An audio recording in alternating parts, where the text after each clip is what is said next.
Hi friends, this is Leela. Welcome to my channel Leela WebDev. In this video, we will learn about the one of the utility operator, that is subscribe on. So up to now we have used this subscribe, right? Dot subscribe, like that, right? So in the same scenario you will be having. So the way how we need to subscribe, so that will be decided by using this subscribe on. Subscribe on, where we can say is, for example, we have learned about the schedulers in our RxJS course. So schedulers, there are 4 types of schedulers, something like queue scheduler, async, asap, and animation. These all things are there, right? So in which type, in which mode we need to subscribe, so we can mention using this subscribe on operator. Now here, if you try to see the definition, asynchronously subscribes observers to this observable on a specified scheduler like. So that means, so we can mention the subscription in which mode we need to subscribe to the observable. So we can mention the subscribe mode. So that is nothing but in which scheduler I want to subscribe. I will show you. So subscribe on will take one parameter, that is scheduler, and the delay. So the how much time it has to wait, so to delay the subscription. Now here you will be having scheduler. So schedule, the mentioning of the scheduler, async or asap or queue scheduler, anything, whatever the scheduler you want.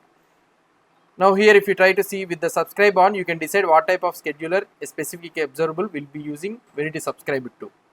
Schedulers control the speed and order of emissions to observers from an observable stream.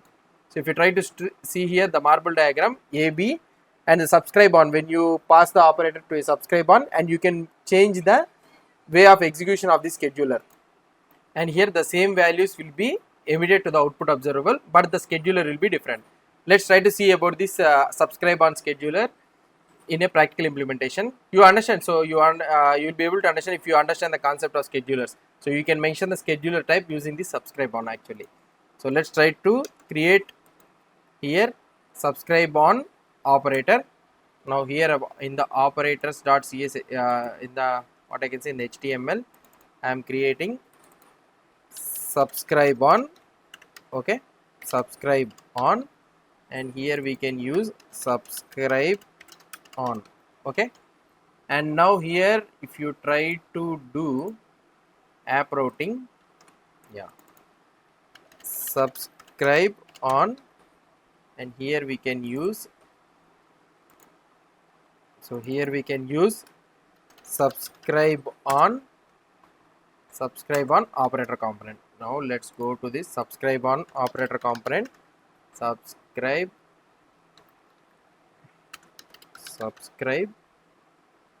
on operator component.ts, and here let's assume that we have a source dollar is equal to of 1 comma 2 sorry 1 comma 2 comma 3 comma 4 comma 5. Okay, and I have another one. I will show you. And if we subscribe to this one, so data, and if I console.log data, now what will happen, I will show you. So here I will be using console.log start scripting, and here you will be writing end scripting. Sorry, console.log end scripting. So this is the thing. Now if I try to see the output here, now let's go to the RxJS, and here if I try to see, if I go to the subscribe on, and here start scripting, it has been console and it is printing all the values and it is doing the end scripting. So that means if I go here, so whatever the values, so first line it is executing start scripting, and after completion of this subscription, entire thing, all the values printing by this observable only, then only end scripting is firing. So that means it is a synchronously executing. The logic is synchronously executing it is. Now here, now I don't want this observable to be executed synchronously. Then what I can do here, I can pass something like operator subscribe on. Okay, so I can do subscribe on, and I can mention async scheduler. So what is the type of scheduler you want, you can mention it here.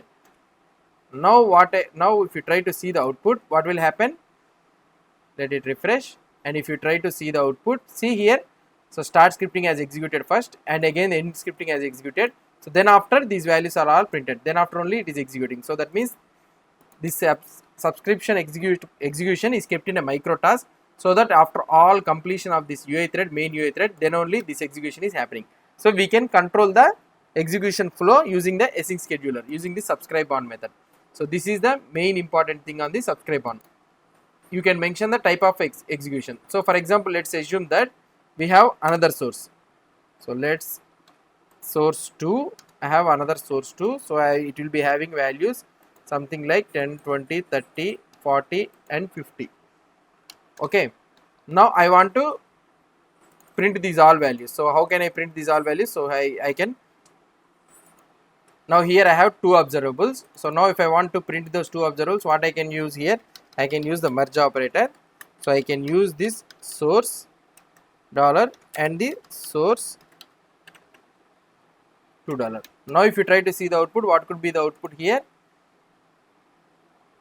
Now let it refresh. Values will be printed 1, 2, 3, 4, 5 and 10, 20, 30. So okay, fine. So start script and end script is executed at the first.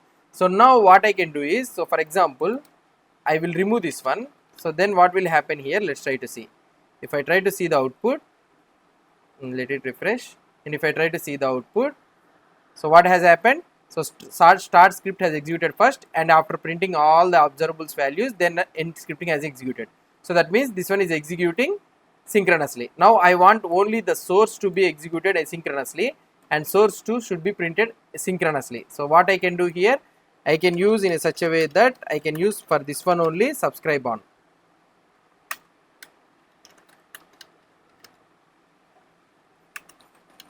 Now what will happen? Let's see. Source will be printed asynchronously and source 2 will be printed synchronously. Now if I try to see the output, see if you try to see the output, start scripting executed. So 10, 20, 30, 50 is executed synchronously and end scripting is executed. Then afterwards only it is executing asynchronously. So now whatever the thing, so if you mention it at the end also, the same thing happens. So it is not the placement order issue. Now also you will get the same output only. Now if you try to see, now also you will be getting the same output only.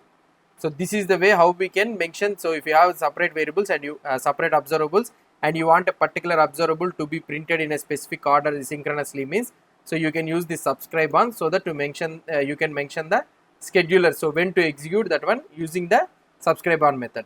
So this is all about the subscribe on. So subscribe on, what it will try to do is, so whenever we subscribe to this one, it will convert that into a particular scheduler. So this is the main thing. So in the next video, what we'll do is we'll try to understand about this observe on. So that is also the one and the same only, but we'll see the difference between the subscribe on and the observe on, so that you will be able to understand the difference between those two. So this is about the subscribe on. So this is one of the utility operator you need to decide, you need to think. So if you have, I hope you understood about the subscribe on. If you have any doubts or any suggestions, please post the comments below to this video. And if you like this video, please do support me by subscribing to my channel. Thank you.